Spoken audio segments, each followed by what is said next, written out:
As promised, I will be talking about uh, Christian Zionism. This is a very complicated, involved in politics, involved religions, and also involved history. So I'm trying to do my best. But I'm just, before I begin, I think I need to make a statement that my preference, my idea is closest to what Natalie Portman is. She's one of the famous Jewish actor, and she's basically saying that she's against the policy of the Israeli government, the leadership, and especially Netanyahu, but she's not boycotting Israel, and she's admitting her ties with Israeli cultures and friendship. And then I feel the same way. I have nothing against. I believe that Israel has the right to exist. Of course, I'm against the policy of you know unlimited use of forces, okay, which especially when it involves the civilians and in other non-Israeli neighborhood and regions.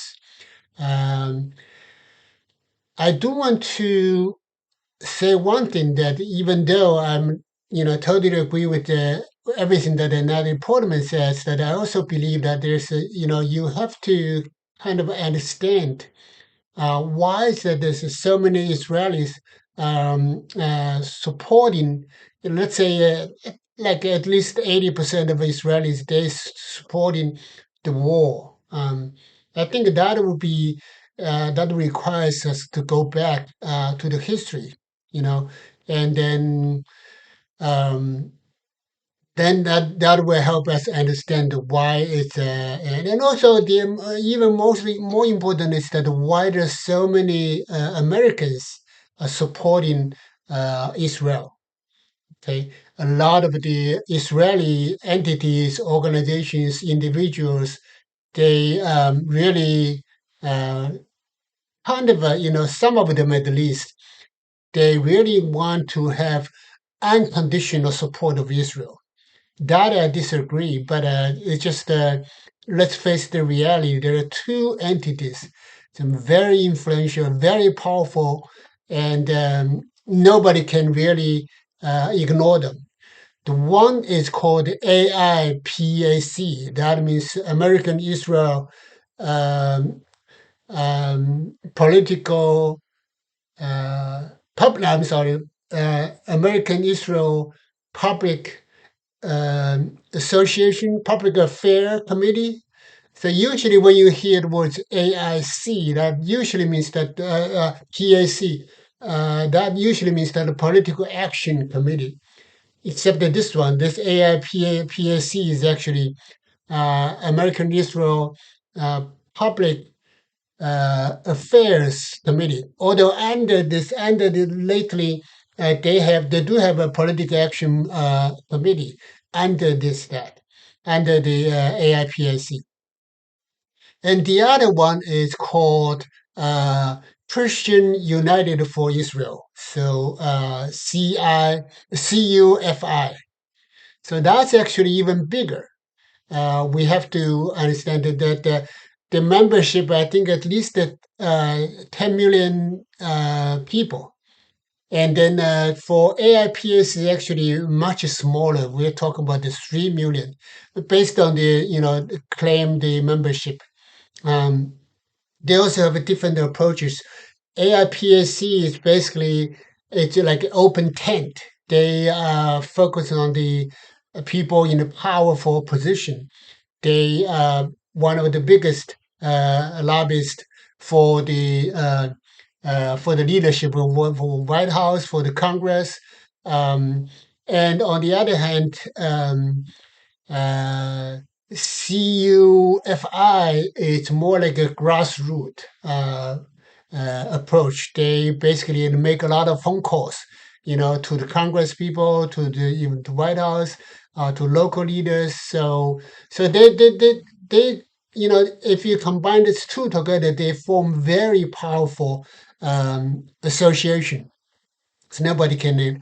A little bit background on the Christian United for Israel. The founder is actually a pastor. His name is John Hagee. I may not pronounce his name right. He's still alive. He's in San Antonio, Texas. He is the senior pastor of the Cornerstone churches. He is basically is the face of the Zionism. By the way, Zionism, we need to make a differentiation. One is called Judaism, another is Zionism. Roughly speaking, Zionism is like a political movement, okay, nationalist. Basically, they are concerned about whether the Israelis should have a nation state, in a fixed location, just like other nations. Judaism is like religion. So when you think about the Judaism, think about the rabbi. Rabbi is basically Judaism teachers. So that's an easy way to understand this. Okay, Judaism is more about the religion. It's what the Jewish people believe and who are Jewish people, what the definition of Jewish people, and then so it's very different. I would say that Netanyahu and other leaders, they are clearly a political movement. They are Zionist. Um, they some of them may not even believe in God, but they're just very pragmatic people. They might as well they believe that it's to their advantage to take advantage of the Old Testament. We know that we have a when we talk about the Bible, we have an Old Testament. We also New Testament. I personally, um, I prefer that the New Testament because first time when I read it, especially Genesis 12:3, you will see that God made a promise to Abraham. Basically, says that whoever bless you, I will bless them. I mean, don't quote me on this, but just the meaning that whoever curse you, I will be cursed. And so those kind of thing make it famous.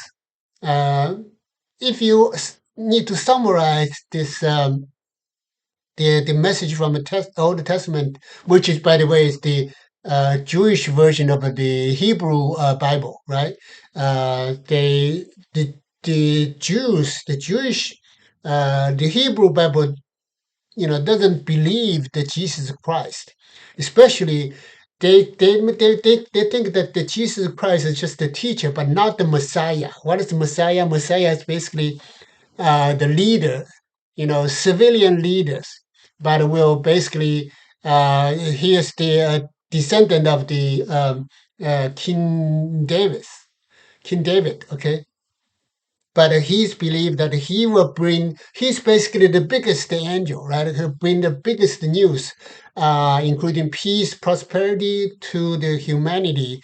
And then, so they don't believe that Jesus Christ is a Messiah because you know, Jesus Christ is already long died, but we still don't see peace and prosperity in the world.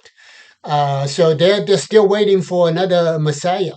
Okay. Meanwhile, the Christianity believe that Jesus Christ is the Messiah because it's already there. Okay.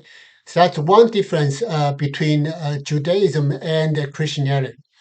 And the other thing is that Judaism doesn't believe, in general, I mean, you probably will hear some difference, diversity within Judaism, but generally they don't believe that, they believe God is God, okay? There's the one God. And then, so in their view that Holy God, Holy Father, Holy Son, and Holy Spirit, the idea of a Trinity, the Trinity doesn't make sense. Okay, So those are the two big difference between Judaism and Christian.